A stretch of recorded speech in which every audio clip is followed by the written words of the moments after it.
Meanwhile, Russia ramping up its war on Ukraine, now launching cyber attacks against the Ukrainian government websites and others.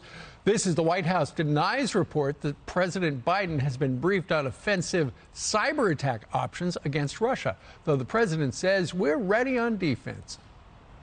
If Russia pursues cyber attacks against our companies, our critical infrastructure, we are prepared to respond.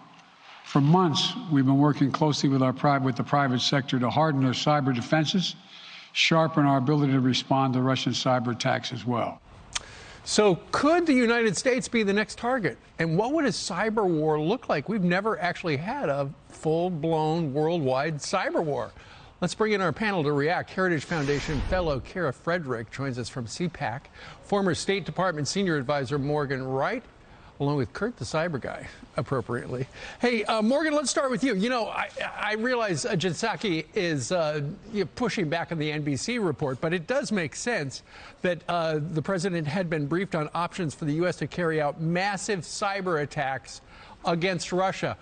You know, there are things you talk about in public, like sanctions, and there are things that you do in private behind the scenes when you're the president, like cyber attacks against somebody who's about to invade something. Why didn't they do that?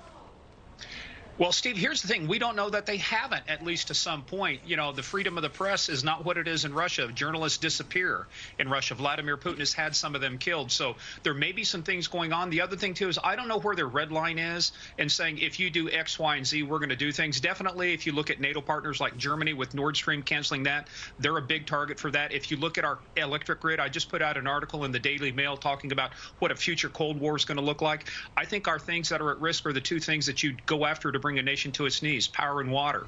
So I think if we start focusing on those, they have already demonstrated they can get into our power grid. They've already demonstrated they can get into our dams and water systems. So the question is, what is Vladimir's red line? What will trigger that? But just remember, we're very good on offense.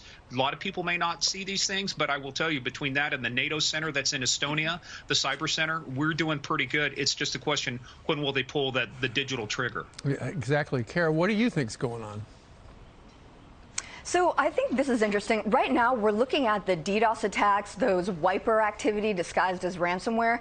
These seem to be very focused, pointed attacks. So they're hitting the Ukrainian targets. It's spilled over a little bit into Lithuania and Latvia. But right now, it looks like they don't necessarily want to escalate. But there's a massive wild card here. And those are the patriotic hacktivists, the cyber criminals that perpetuate all of these attacks, like the Colonial Pipeline attack, that we need to be worried about. So NATO states aren't safe.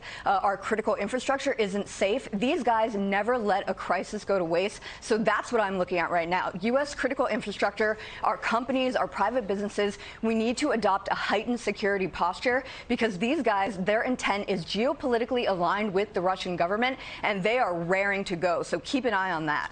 Absolutely. And you know, the attack doesn't necessarily have to come from Russia. There could be people here in the United States who would take advantage of this situation. And Kurt, that's one of the things, you know, as the cyber guy, you know this. This is a wake-up call. Every American needs to make sure that they are protected as best they can be.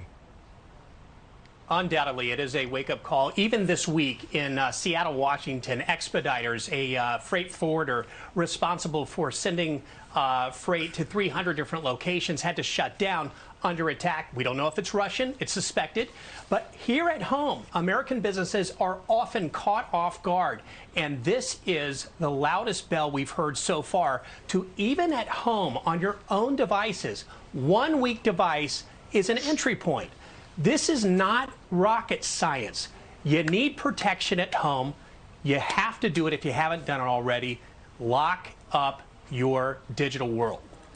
And don't click on that thing that says you've got a big gift certificate from Costco that probably is not, because you click on it, next thing you know, everything goes haywire. Morgan, if you didn't ask for it, don't click on it. Exactly right. That's my point. Morgan, in addition to the fact that, you know, cyber attacks can do stuff like turn off the Colonial Pipeline, as Russian malware hackers did last year, it has a real psychological effect on people. Absolutely. Just almost as much as actual shooting. You know, Steve, I said this before. You know, the effect of the Colonial Pipeline was it was the first time you could actually see the real effect of bits and bytes, what it's going to do to us. When they shut off oil, we had people acting as though the fuel had disappeared, that there was no more fuel. There was plenty of fuel. In our mind, though, we reacted to it as though there's a shortage of fuel. We did hoarding. We put gasoline in plastic bags. I will tell you, COVID demonstrated to us why the heck did we need to stockpile toilet paper.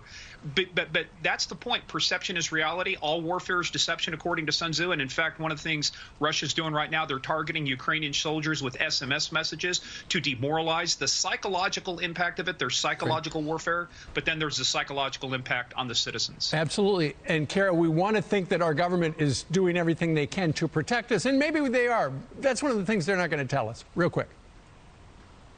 Exactly. So, you know, we need to impose costs. And how we do that, if we do that quietly, let's do it, but disrupt their systems, get in there, defend forward. Let's hew to what the values of Cyber Command and those visions. We need to go on offense. This is absolutely critical. Okay. And Kurt, at your website, you've got all sorts of tips, right? What's your website, real quick? Well, how to protect against a cyber attack. Go to cyberguy.com. We'll have you all handled today. All right. Excellent discussion. Thank you very much, Kara and Kurt and Morgan, for joining us live.